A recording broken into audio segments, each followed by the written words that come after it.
wabarakatuh. Halo sahabat bahasa, selamat datang di acara Siniar Sasambo, Bincang Bahasa dan Sastra edisi B1, Bincang Bersama Tokoh.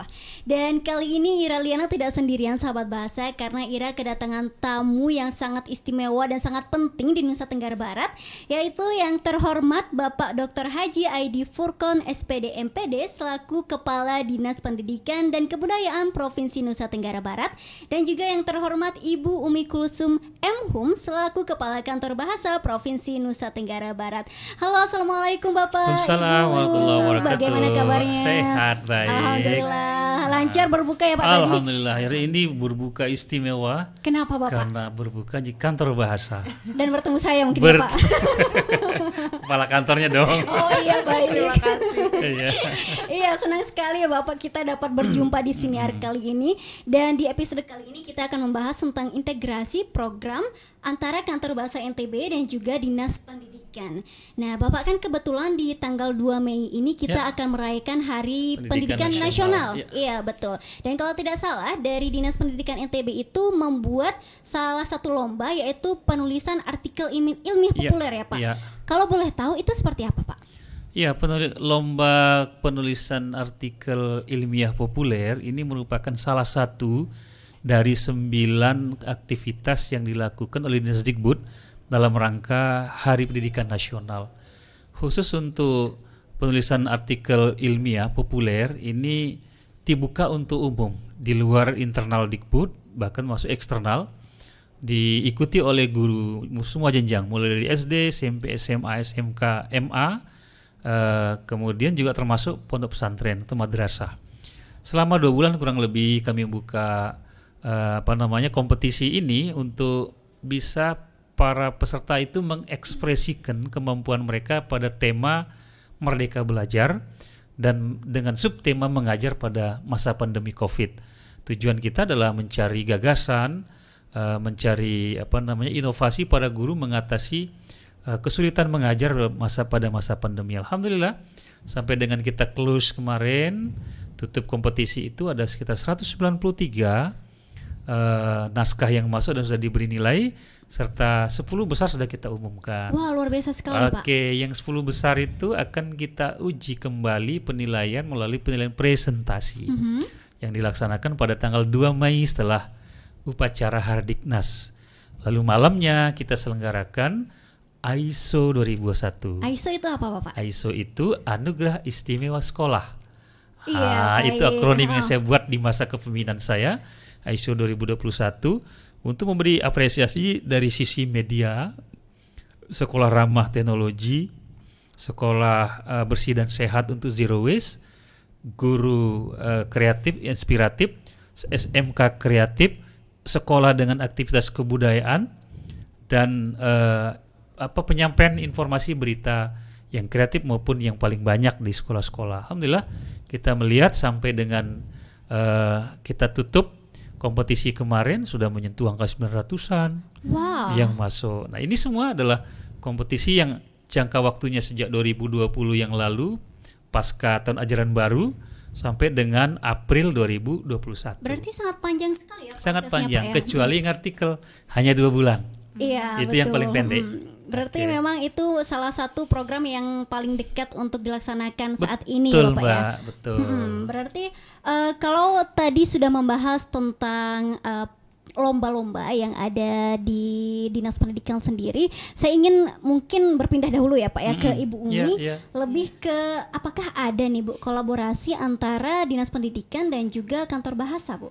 Ya, cukup banyak ya kolaborasi yang sudah kami lakukan Kantor Bahasa Provinsi Nusa Tenggara Barat dengan Dinas Pendidikan dan Kebudayaan Provinsi Nusa Tenggara Barat. Kemarin yang paling dekat baru beberapa hari yang lalu kita mengadakan lomba wajah bahasa tingkat nasional, tingkat provinsi baik untuk SLTA maupun untuk SLTP dan Dinas Pendidikan sudah berkolaborasi dengan kami untuk juri dan juga diseminasi supaya nanti apa yang menjadi pemenang di tingkat provinsi bisa dikirim ke tingkat nasional dan menjadi juara di tingkat nasional. Amin. Alhamdulillah sejak 2020 yang lalu sampai dengan sekarang sekolah itu punya momen mingguan, bulanan, triwulan 1 semester. Dan saya di tingkat provinsi mulai Juni nanti sampai dengan September sampai Desember itu akan melakukan memberi kesempatan kepada sekolah yang memang sudah bersaing di tingkat kabupaten untuk berekspresi di tingkat provinsi, dan kita nilai endingnya nanti itu adalah gelar budaya daerah. Baik. Pada gelar budaya daerah itulah momen-momen kita siapkan untuk seni budaya. Yang kedua, kegiatan berkebudayaan dan melestarian budaya juga kami lakukan karena saya punya UPT namanya UPT Museum. Nah, cagar budaya, peninggalan warisan itu dikaji di situ. Dan 2021 ini branding yang saya bangun Sahabat Museum. Kalau Anda nanti Mbak Ira datang ke situ, misalnya besok hari Minggu, nanti keluar dari museum itu akan dapat 1 sertifikat. Ya. Nah, Anda adalah sahabat museum yang kesekian. Oh, berarti Misalnya ketika saya bermain di sana, ya, misalnya akan menjadi urutan 511. Berarti Mbak Ira sampai dengan datang itu adalah Mbak baru yang ke 511. oh, Sahabat museum. iya, sahabat banyak sekali ya Banyak sahabatnya Pak ya. sekali, ya. Bapak, saya jadi penasaran ini dengan kata mungkin banyak pementasan dari semua Ya, sekolah ya, yang dilombakan. Saya penasaran dengan mata pelajaran mulok. Yep. Kan itu di sekolah faktanya itu yang kita diajarkan bukan lagi tentang bahasa daerah, Bapak. Itu bagaimana tanggapan Bapak terkait itu? Ya, kami menyusun kurikulum muatan lokal itu tidak hanya berbasis bahasa, tapi di dalamnya adalah bahasa, budaya, tradisi, permainan, kemudian yang populer seperti keterampilan, kuliner, kemudian membatik, dan lain-lainnya, itulah yang khas daerah. Ditambah satu lagi, permainan tradisional. Iya, Nah, betul. permainan tradisional di tahun 2021 ini kami kemas menjadi satu olahraga. Oh, namanya Senam Gemar Gatra. Itu pula yang saya launching besok tanggal 2. Oke. Senam Gemar Gatra. Gemar itu gerakan masyarakat, Gatra itu permainan olahraga tradisional.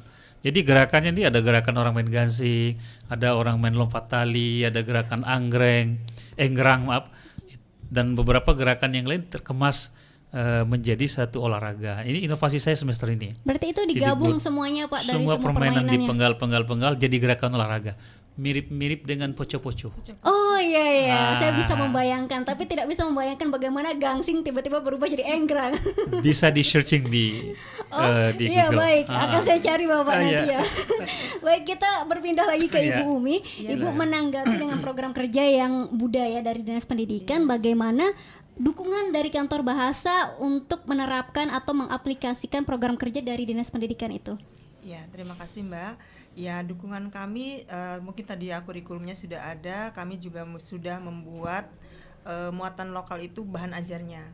Dan itu sudah beberapa sekolah yang memang meminta kepada kami diajarkan muatan lokal tersebut, dan juga ada peningkatan kompetensi untuk guru-gurunya. Karena kita tahu juga muatan lokal yang ada di Nusa Tenggara Barat itu ada yang megang gurunya macam-macam Tidak Karena hanya dari memang- guru bahasa. Iya. karena memang tidak ada jurusan bahasa Iya. daerah Sasak sama Watobojo Iya. ya Pak ya. Sebagaimana saya tahu kalau di Jawa Barat itu ada jurusan bahasa daerah, bahasa Sunda, bahasa Jawa, tapi mungkin di Nusa Tenggara Barat belum, sehingga banyak sekolah juga yang meminta kepada kami bagaimana meningkatkan kompetensi guru dalam mengajar tadi muatan lokal, baik bahasa, sastra maupun tadi terintegrasi ya. Umpamanya kami punya bagaimana cara membuat pelecing kangkung. Jadi nanti Ya, ada itu boga keterampilan. ya ada keterampilannya disampaikan dengan bahasa dan sebagainya. Jadi terintegrasi memang muatan lokal yang diberikan untuk bahan ajar tersebut. Ya, pada proses pembelajaran menggunakan kurikulum muatan lokal ini sebenarnya kita berharap sekali kantor bahasa ini bisa mengambil peran, karena saya membuka slot guru tamu.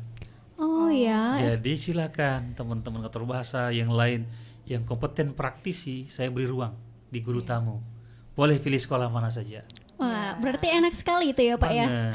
Bisa belajar. Mungkin saya bisa daftar. Bisa, nanti ngajarin saya. Beda lagi Pak ya. Nah Bapak, kalau tadi saya lihat ternyata integritas antara Dinas Pendidikan dan kantor bahasa itu cukup sangat saling berkaitan ya Bapak ya. Dan ini apakah ada mungkin nanti Pak integritas kelanjutannya itu yang ingin dilakukan dari Dinas Pendidikan yang bekerja sama dengan kantor bahasa itu seperti apa? Mungkin ada jurusan bahasa Sasak di universitas atau bagaimana Bapak? Kalau untuk universitas kan tidak menjadi kewenangan saya, tetapi di pendidikan menengah dan di sisi kebudayaan itu menjadi penghubung antara provinsi dengan kabupaten kota yang bisa kita masuki, kita sisipkan. Yang selama ini dengan kantor bahasa juga sudah bekerja sama dengan sekolah melalui PKS, program kerjasama. Tinggal MOU saja nih, MOU kesepahaman antara Dinas Dikbud dengan kantor bahasa melalui kantor induk. Kalau itu terjadi kan di bawahnya tinggal mereduksi, mengikuti dengan sistematis. Lalu kita lakukan evaluasi. Dan agar dia semangat, kita harus sediakan ruang kompetisi. Betul Pak. Memang kompetisi itu selalu menjadi ini ya motivasi terbesar. Malu dong nggak juara, malu dong nggak hebat. Gengsi lagi ya. Kalau yang terkait dengan museum tadi ya Bapak juga membahas museum, kami sekarang sedang membuka lowongan sebenarnya untuk penerjemah karena kami sedang membuat bahan literasi dari bahasa daerah yang diterjemahkan ke dalam bahasa Indonesia dan kami meminta juga untuk dari Sasak sama Wabojo untuk ikut dalam kompetensi penerjemah tersebut. Luar biasa. Ya untuk pelestarian saya pikir perlu itu. Iya, tapi memang betul sih Pak, karena anak sekarang, zaman sekarang itu sedikit sekali yang bisa berbahasa Sasak, bahkan mereka tidak mengenal budayanya juga banyak gitu ya Pak ya. Seperti itu. Ya, berbahasanya itu pun tidak bahasa inggilnya, tidak bahasa halusnya, tapi bahasa keseharian, bahkan mungkin juga presetan yang prokem. Nah, sehingga ini perlu diajarkan agar mereka tidak ketinggalan betul. Terutama zona kota ya, zona kota ini kan rata-rata menggunakan bahasa komunikasi, bahasa Indonesia, bahasa asing. Begitu bertemu dengan proses tradisi, aktivitas budaya di kampung, di daerah, orang menggunakan bahasa sehari-hari dianggap aneh. Dianggap tumben denger, padahal itu sehari-hari. Kenapa dianya yang tumben denger gitu kan. Nah itu kita biasakan. Mungkin ada intervensi kebijakan nanti dari kebijakan dinas misalnya di semester depan, tahun ajaran baru itu untuk mempopulerkan budaya dan senam Gemar Gatra, saya akan mengeluarkan kebijakan hari Sabtu adalah hari olahraga tradisional. Iya, itu setiap baik Pak. Sabtu. Saya ikutan tinggal itu. Nanya nih sekarang kantor bahasa nih untuk hari berbahasa daerah satu hari.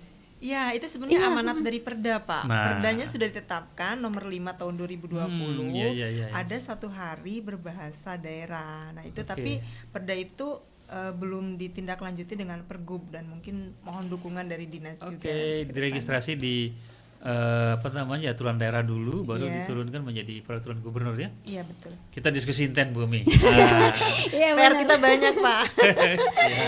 Berarti jalur untuk sampai ke penerapan bukan kurikulum ya, aturan itu panjang sekali ya Pak ya. Ayo namanya kan kita mengatur supaya tertata dengan baik dan ada sustainability-nya. Apa bahasa Indonesia keberlanjutannya. Iya, betul sekali. Tapi menarik sekali sih kalau ada satu hari berolahraga daerah atau berbahasa daerah satu hari. Itu luar biasa bagus sih. Dan satu pertanyaan untuk Ibu Umi, apakah harapan dari Ibu sendiri tentang hasil dari integritas antara Dinas Pendidikan dan kantor bahasa? Harapannya karena kami kecil ya Pak ya, SD kecil tapi maknanya besar.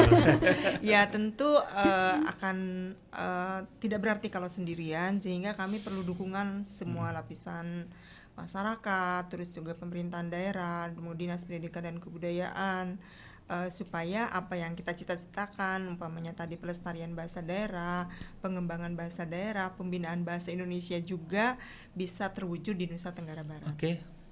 Amin, semoga terwujud ya Ibu ya apa yang sudah direncanakan. Dan terakhir untuk Bapak Aidi, apakah harapan dari Bapak terhadap kantor bahasa Provinsi NTB? Bisa kolaborasi, bisa produktif, action. Luar biasa sekali, memang aksi nomor 1 ya Pak ya, harus praktik direalisasikan. Baik Bapak, mungkin karena waktu kita sangat terbatas, jadi kita cukupkan sampai di sini. Terima kasih banyak atas waktunya sudah hadir di Siniar Sasambo. Baik. Semoga tidak bosan ya Pak ya. Oh iya, senang sekali suara kita didengar oleh sahabat bahasa, kan asik. Iya, luar biasa sekali. Baik, terima kasih. Nah sahabat bahasa, terima kasih sudah menyaksikan dan mendengarkan Siniar Sasambo edisi Bisato bersama bersama Dinas Pendidikan dan Kebudayaan Provinsi Nusa Tenggara Barat dan Kantor Bahasa NTB Nusa Tenggara Barat.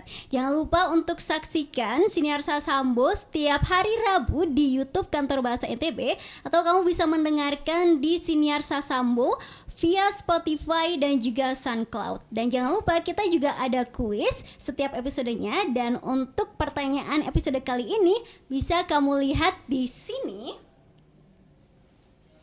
Nah, dan kalau kamu bisa menjawab dengan jawaban yang benar, kamu dapat mendapatkan uang pulsa sebesar Rp100.000 untuk 2 orang pemenang.